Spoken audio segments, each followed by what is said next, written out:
o día a día parece crecer más. Lo presentamos. Se trata de Ricardo López Murphy, diputado nacional por Juntos por el Cambio, es economista, fue ministro de Economía, de Defensa y de Infraestructura y Vivienda. Además, es hincha de San Lorenzo. Ricardo, buenas noches, ¿cómo le va? ¿Escucha? Lo escucho Ahí está. perfectamente. ¿Cómo le va, Ricardo? Buenas noches, bienvenido. Muy bien. Bueno, hoy tuvimos un día bastante agitado en cuanto a la protesta social. Parece ser, ayer protestó el campo, hoy algunos movimientos sociales. La CGT, bueno, con una especie de engaña pichanga, una marcha en agosto, no contra el gobierno, sino contra la inflación, pero en definitiva, los actores que estaban un poco contenidos con este gobierno peronista, ahora comenzaron a salir a la calle. ¿Cómo ve este escenario, Ricardo? Era previsible que tuviéramos una altísima inflación con el descontrol que hubo, sobre todo en el segundo trimestre. Digamos, Guzmán se va porque las cosas se le fueron de las manos.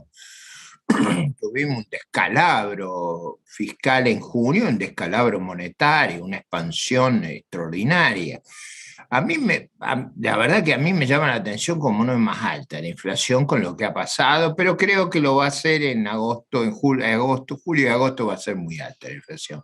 La medición sobre todo, porque la gente yo creo que ve que ya los precios subieron, eso va a aparecer efectivamente en la medición de julio y agosto, y vamos convergiendo hacia una inflación de, yo diría, en el orden del 100%, que tiene que ver con la magnitud del déficit que tenemos y con el financiamiento monetario del mismo.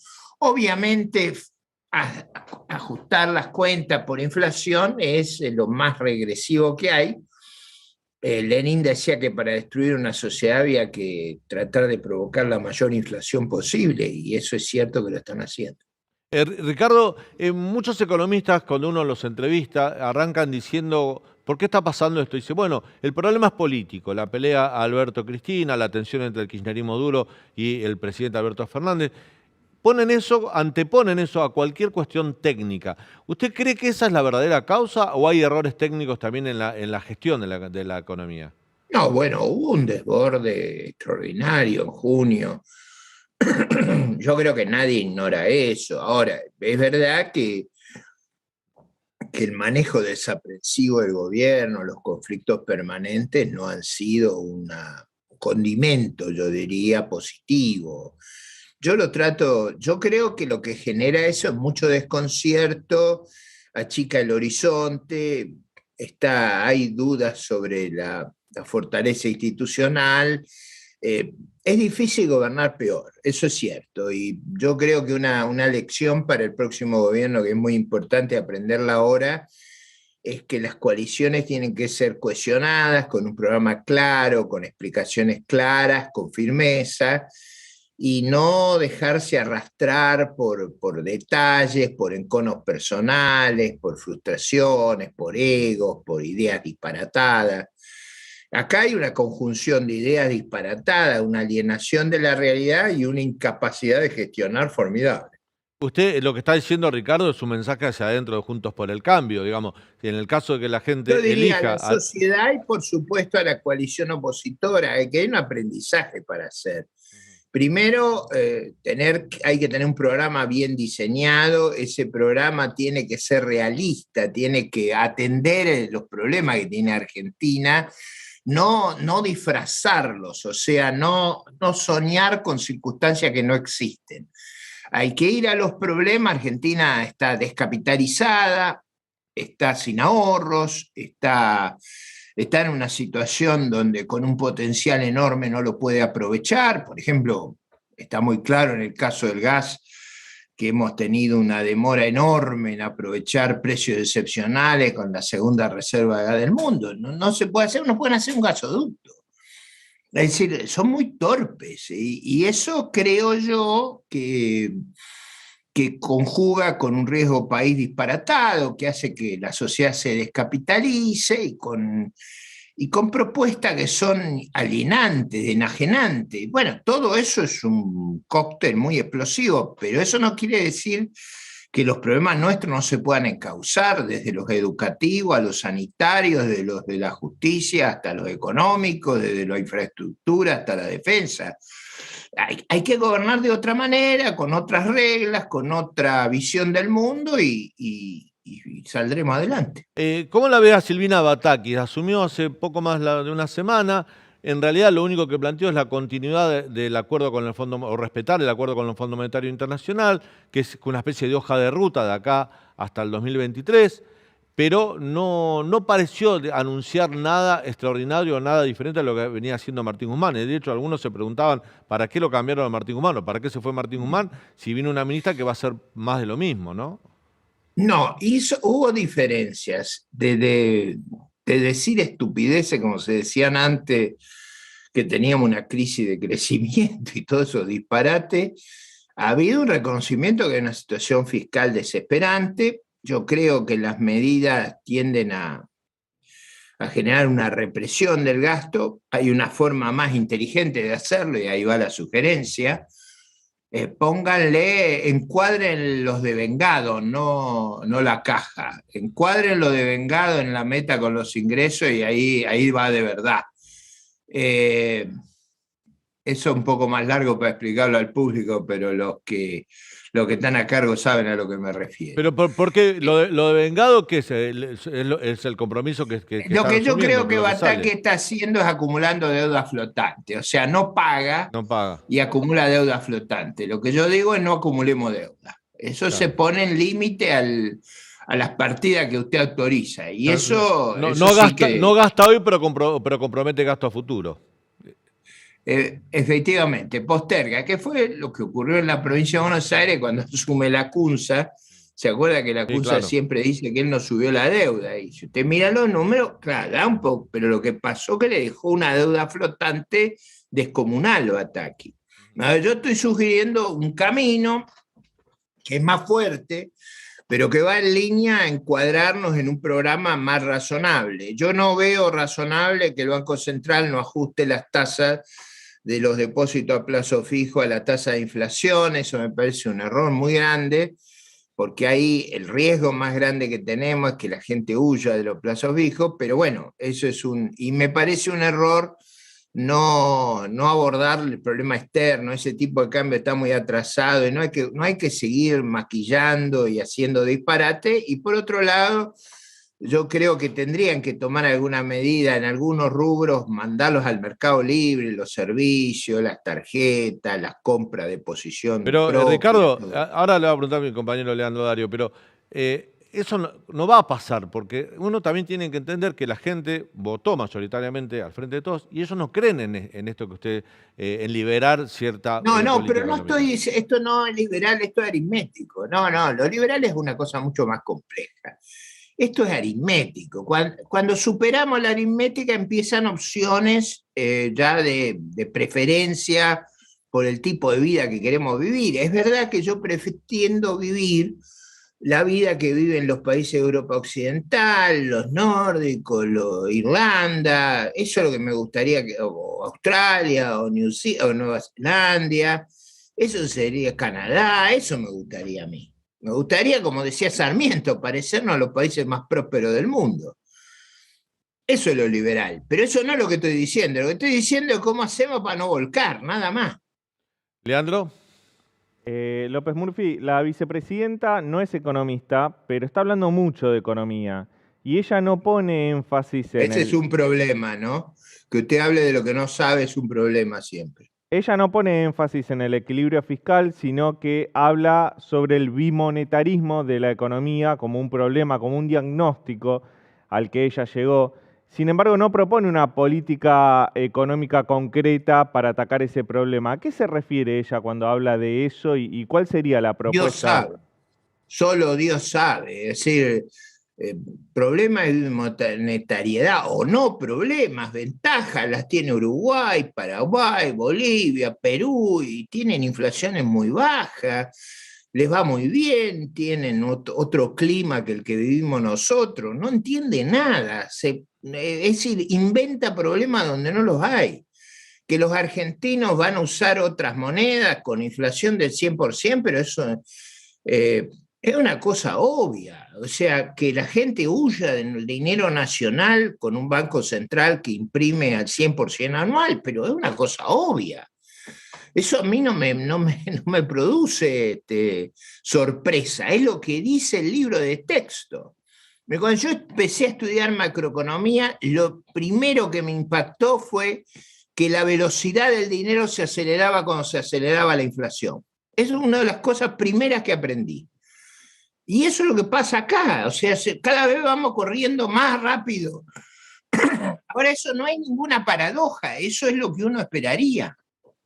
La velocidad del dinero nuestro es más o menos 20 veces la de Japón. O sea, si nosotros fuéramos a la velocidad de Japón, habría una deflación extraordinaria. Ahora, ¿por qué los japoneses se quedan con el dinero japonés y nosotros no? Bueno, porque el Banco de Japón hace muchos años que tiene estabilidad o deflación y los nuestros tienen unas inflaciones, le hemos quitado 13,0 y vamos por los 16 ahora. ¿Cómo no va a Ricardo, estar? La gente acá ha sido sometida a experimentos catastróficos. Ricardo, tenemos más de la mitad de los chicos del país son pobres. Tenemos una pobreza muy cercana al 50%. Ahora con este nivel de inflación, la inflación es una fábrica de generar pobres. Ni siquiera los trabajadores que están en el sistema formal de empleo ganan lo suficiente como para poder comer todos los días. Pero Eh, eso es el empobrecimiento. ¿Por qué ocurre eso? Por la descapitalización. Cada vez hay menos capital por trabajador, cada vez hay más ambulantes, cada vez hay más informales, cada vez hay menos trabajo con tecnologías avanzadas, cada vez degradamos más nuestra capacidad productiva. Mire, hay algo que sabemos, como lo que le explicaba recién de la inflación. Yo creo que una cosa, Daniel, que le voy a proponer un sí. día es dar un largo curso de economía fácil para que no se digan más dislate en nuestra dirigencia. La otra cosa que sabemos en economía perfectamente es que el ingreso per cápita depende del capital per cápita. Eso es una enseñanza. Ahora, ¿cómo usted se capitaliza? Invirtiendo, no hay otra manera. Pero hay una coyuntura que atender. Mi pregunta apuntaba a esto. Hay Pero una coyuntura. justamente Digo, la coyuntura es crear el demanda de momento, trabajo. cómo se sale adelante en el momento cuando las organizaciones sociales, por ejemplo, ahora tienen un objetivo en común, ¿no? Incluso algunos sindicatos. Descapitalizar más. No, Descapitalizar están pidiendo más. el mal llamados salario básico Si universal, que es hay un algo que ingreso básico universal. descapitaliza al país es eso.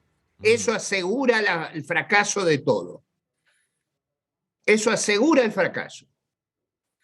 Te acuérdese, la clave para salir de esto es capitalizar la economía. ¿Cómo se la capitaliza? Con inversión. Si usted tiene cada vez más inversión y más capital por trabajador, va a tener más ingresos por trabajador, va a tener mejores salarios, va a tener más empleo. Es lo único que arregla eso. Lo otro es como decirle a un enfermo terminal, te vamos a agravar el mal. Y hay posibilidades de acelerar los tiempos, porque hay gente que, no digo los vivos que se quedan con plata de los pobres, pero los pobres, los que van a comer al merendero, a los comedores, los que reciben los planes que encima a veces le quitan una parte del mismo, ya hoy no les alcanza ni a un trabajador formal para comer los 30 días. Recuerde una cosa, Daniel, Sí, a ver si puedo con usted primero. sí. Acuérdese, más capital per cápita. ¿Qué capital hay? Hay capital físico y capital humano. Usted necesita más capital humano. En Argentina hay demanda de trabajo, pero de gente con aptitudes que no tenemos. Y tenemos mucha gente con aptitudes que no consiguen trabajo.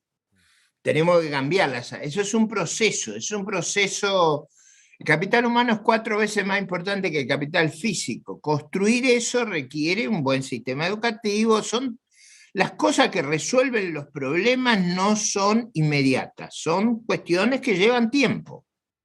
Y buenos gobiernos, y no cometer errores. Y, por ejemplo, en Argentina hay una oportunidad de capitalizar al país, que es movilizar, hacer una revolución del gas. Cuando yo era muy chico, Frondizi hablaba de la revolución del petróleo. Es un milésimo de lo que hay que hacer ahora.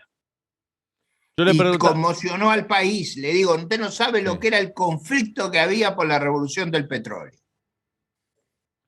Yo le preguntaba esto, Ricardo, porque usted hablaba de tener un plan en común, de tener criterios en un mismo plan, sobre todo en la coalición que puede llegar al gobierno, como es Juntos por el Cambio. Digo, Estoy proponiendo resolver los problemas. No, pero también se van a enfrentar a estas demandas, con movimientos sociales en la calle, con demandas gremiales, porque así como ahora la CGT... Hay gente, mire, en todas las sociedades Sí. hay insatisfacciones sociales y en un país que ha fracasado tanto y que tiene tan mal gobierno, es natural que haya una presión enorme. Ahora, un gobierno que sabe a dónde va, que tiene respuestas, que conoce el sendero, que sabe cómo va a recuperar el país, tiene otra estatura moral, otra firmeza para actuar. Hablando de estatura moral, y antes de despedirlo, Ricardo... A ver, si usted está Sí. por entrar al quirófano, no me puede pedir ir a jugar al tenis, ¿está claro? Está claro, ¿no? Está claro. Yo digo si están todos convencidos de eso, porque evidentemente hay que tomar decisiones, que muchas de esas no van a ser decisiones Daniel, fáciles. no me subestime. No, pero no a usted, Ricardo, le digo, le estoy hablando no por... me subestime porque parece que uno hablara como un delirante. Yo no soy un delirante, yo estoy hablando de cómo enfrentar los problemas que tiene nuestro país. Yo le pregunto, Y si no, no lo si no subestimé, Ricardo. reconocemos los problemas y en el camino al quirófano queremos jugar al tenis, estamos mal. Estamos mal. Yo le preguntaba porque uno habla también con otros dirigentes Juntos por el Cambio, del radicalismo, y no tiene una mirada tan cortante respecto a lo que hay que hacer con la economía. Tiene una mirada más laxa, una mirada, no cometer los errores que cometió Macri con las tarifas. De nuevo. Sí. Usted está hablando de gente que probablemente no se vea a cargo. Claro. Los que se ven a cargo saben que no pueden dar indicaciones que generen todavía más temor y más incertidumbre. Estoy dando las indicaciones de cómo el país se encausa. No estoy viendo si saco un votito más, un votito menos, si le caigo simpático a usted y a la audiencia. No, estoy tratando de que se entienda que hay una salida, que esa salida la conocemos, que no va a ser fácil, yo nunca dije eso, y que va a requerir mucho liderazgo. Sí. Pero lo peor que podríamos hacer, y lo único que yo no me permitiría, sería en una situación tan grave como la que tenemos, actuar frívolamente, querer quedar bien, hacer sonrisita, no es el tiempo para eso. Estamos en una emergencia enorme, con inflaciones acercándose al 100%, con una degradación de nuestra sociedad, con una terrible crisis de incertidumbre, de decepción, de frustración en nuestra sociedad. Lo que necesita nuestra ciudadanía hoy es que haya actitudes de liderazgo firmes, claras, definidas. Eso es lo que necesitamos. Y hablando de eso, Ricardo, antes de despedirlo, hoy lo vi muy enojado, digamos, porque se cumplen 2 años de la famosa foto de cumpleaños de Fabiola Yáñez, ¿no? Lo leí en Twitter. Ahí uno ve que falta credibilidad y falta liderazgo, ¿no? Ahí tiene un problema serio, porque parte de la desmoralización de nuestra sociedad es observar los requiebros de nuestros liderazgos. Eso fue catastrófico para el oficialismo, esa foto, el hecho. Pero fíjese, en otras sociedades, en sociedades tan consolidadas como Gran Bretaña, le costó el puesto al primer ministro. Sí. Un primer ministro que había ganado las elecciones abrumadoramente, un primer ministro que viene de una larga carrera política y hoy nadie se reconoce en él. Es decir, cuando usted comete esos errores, esas actitudes, pone a la sociedad en una situación de ridículo, se desvanece la autoridad y la reputación. Y eso fue lo que ocurrió allí. Sí, bueno, de la autoridad política, en el caso de Alberto Fernández y de su gobierno, pero también de las instituciones, ¿no? Porque en definitiva la gente ve que la justicia no actúa, no mide todo con la misma vara, ¿no? Cuando a mí me exigen que sea condescendiente, que no tenga la firmeza y la resiedumbre y la rotundidad que una circunstancia tan grave requiere, es que no comprendemos los problemas que tenemos. Y yo hoy justamente le decía a varios intelectuales argentinos en una reunión muy amable, uno de los problemas graves que yo veo es la enajenación, es decir, no entender los dilemas que enfrentamos. Después viene el problema, me agregaba uno de ellos, ¿y qué me dice de la capacidad de gestión y ejecución? Claro, pero ese es un tema posterior. Primero hay que entender los dilemas que enfrentamos y que esos dilemas no dan espacio. Por eso a usted le sorprende que Bataki haga lo que haga. A mí no me sorprende, a mí me parece que cuando usted ve el abismo, usted sabe que piensa 2 veces más rápido. Usted ve el abismo y empieza a pensar a una velocidad extraordinaria y probablemente ella vio la cuestión aritmética, por supuesto que quedan muchas tareas, pero se vio frente al abismo y ahí piensa rápido. Ricardo, siempre es un gusto charlar con usted, sobre todo en momentos tan difíciles para el país y para la economía como estamos viviendo. Sí, gracias Además por que este contacto. usted siempre váyase con una nota muy optimista. El país tiene posibilidades. Pero Cuando siempre yo me digo, reta usted, vivamos la revolución del gas. siempre me termina retando, Ricardo. No, sí lo hago con mucho afecto. Estoy tratando, usted póngase en mi lugar, la sociedad está viviendo una crisis anímica muy grande, está viviendo una angustia lacerante, está desesperada. Entonces, lo que espera de su liderazgo es una reacción a la altura del desafío. ¿Usted cree que cuando Churchill hacía el discurso diciendo que solo ofrecía sudor, sangre Lágrimas. y sacrificio, él no sabía que eso era costoso? O cuando De Gaulle decía que Francia no estaba vencida y estaba ya toda ocupada, ¿no? Ellos se preparaban para poder liderar la recuperación. Eso es lo que necesitamos. Liderazgos de una envergadura extraordinaria, porque tenemos una crisis, lo voy a decir con la palabra famosa, colosal. Claro. Y necesitamos una respuesta arrolladora a la crisis colosal. Gracias, Ricardo, por este contacto. Que tenga Gracias a buenas usted. noches. Le mando un fuerte abrazo. Igualmente.